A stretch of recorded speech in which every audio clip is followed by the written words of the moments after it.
Hey, it's your favorite Dr. Andrena, CEO and founder of Kidwell with Andrena, and welcome to Thrive with Andrena, where we empower, motivate, and transform you to your next living in life or in business unapologetically. And today is a good day because you know why? We are still here. I got one of my fabulous colleagues with me. We're going to chat it up. But before we start, I want to say this to you. What are you grateful for? Every single day, you should be grateful for something. For me, it's always going to be life, love, and laughter. It sums it always up for me. But I just want to encourage somebody on today that's on their journey. Always find something to be grateful for. Listen, I ain't going to preach to y'all all day long. I'm just going to give y'all that 1, 2, 3, and now I'm going to move along with my colleague. So listen, I'm going to allow her to introduce herself. Let her give her fabulous spin on her introductory. So, Oh, thank you. So I'm Dr. Heather Kidwell. I'm the founder and human-centered guide for humanity-driven leadership. And my practice really centers around helping people reconnect with their core self and then figure out how they can kind of thrive in a more sustainable way day to day. I integrate and connect practitioners from Western modalities, Eastern modalities, kind of set that dial to whatever you're into, and then we explore from there. So. Listen to you. You is definitely a woman that moves on the market. So listen, Dr. Heather, I have a couple of questions that my audience and I had got together to ask you. So you're just going to walk us through and you're going to just give us this fabulous interview. We're going to have a good time. All right. So what they asked me is, you talk about silencing your needs while trying to perform. When did you realize that that was costing you too much in life or in business, or maybe even both? Oh gosh. So I'm like all the red flags. I went to a circus of red flags. I ignored them all. I'm like, oh, circus. I think the moment that it really, really hit me was I was in a really high senior leadership role. Hey, it's your favorite Dr. Andrena. And listen, I got a surprise for you all. You know what's happening in September? It's the Whole Woman Experience. Get excited, ladies. I cannot wait to meet you at this year's conference. My keynote speakers and I are going to give you that 1, 2, 3 that you've been looking for all year long. We are going to empower, motivate, and transform you to your next level of living, owning your greatness. And it's simple as that. Listen, don't forget to follow me. Click on the link, sign up so you can be the first one on scene. Listen, I hope to see you all in the room. And until then, stay amazing. And I thought I was having super early onset dementia. Yeah, like words were getting hard. And there was one day I was in the kitchen with my husband, right? And we're making sandwiches and I'm slicing up all the vegetables and he's doing the meat and the cheese and stuff.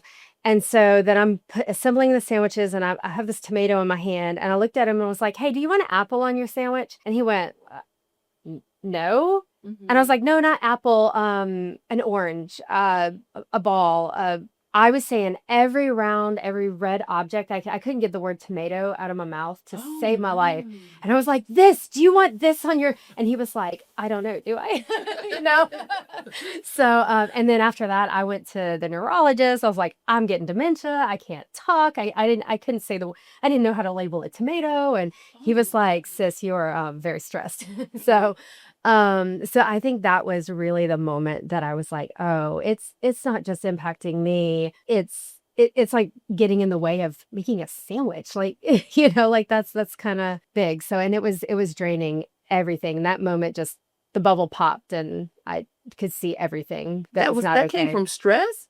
Yeah. Oh my gosh, you went from thinking it was dementia, but it was actually stress. It was stress. It was severe burnout. Like I had hit a space where I was just a mess. Like everything, I wasn't sleeping. I couldn't think straight. Like everything was just really, really, and it just kind of snuck up on me. And that tomato. Now, that's a common thing here lately, burnout.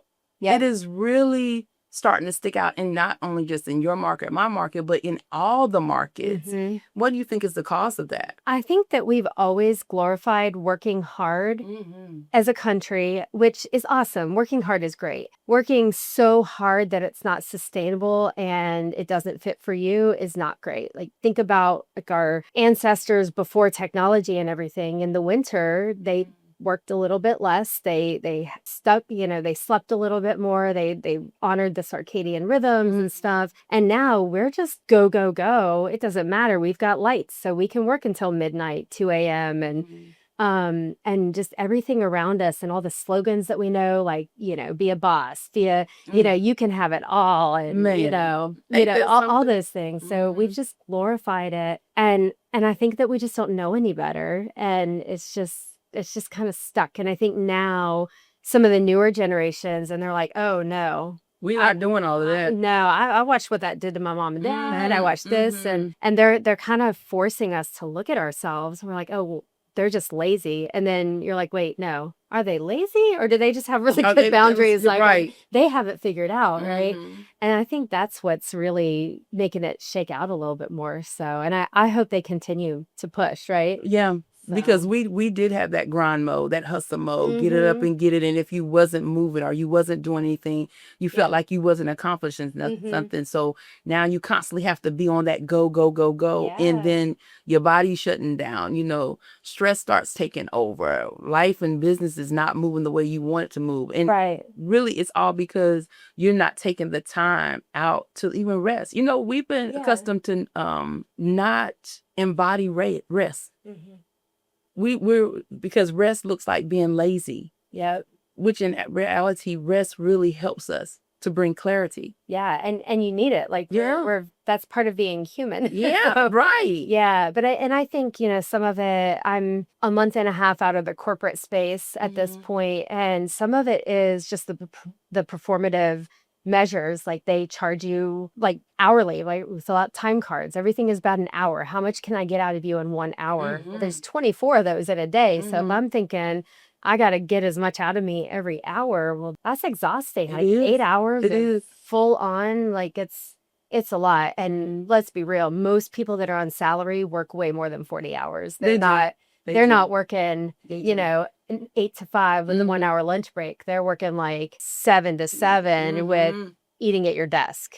So it's almost what's expected to be successful or high achieving, or, the things that we all think are like, great. That's a good word you brung, the high achieving. And that even puts a staple on you. And that also puts added stress on you because you're a high achiever. That means you got to constantly be on the go and try and achieve goals after goals after goals, that you don't even take a moment to just breathe through it before you go to the next. Like, yeah. And the challenge with that is, so yes, and underneath, if you're like, I was tired, I thought maybe I was being weak. I was in my role much earlier than many of my peers. I was in my 30s. They were like late 40s, 50s. And I was like, okay, well, maybe I'm just inexperienced. Maybe I'm in a role that's too big for my britches. I need to really buckle down and really challenge myself.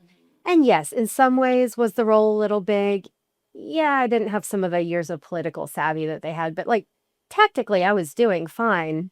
But every time my gut told me to pause, I perceived it as weakness or not being good enough. And I was like, I got to work on this. Like, not once did I think, oh, maybe I'm tired. So. No, because we never could think that part. No. We never could think that part. We can't, Heather. How does someone know that they're disconnected from their core needs? That's a deep and a rich. I think the first piece of it really stems from... Hey, listen, are you saying that you want to make a decision to become a coach? A life coach, a leadership, or a wellness coach? Well, I got something for you. Transform You Coaching Institute is the coaching program you are looking for to get your certification. Listen, if you're ready to take your coaching serious, this is the program that you want to be in.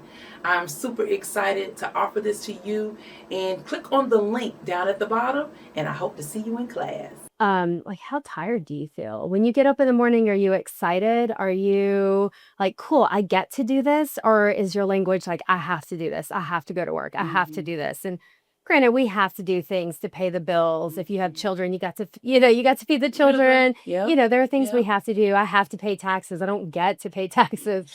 But when you pick a career, when you're digging in, when it's like, I'm going to spend 40 to 50 hours every single week in this thing, there should be something should. That's right. All the judgy words.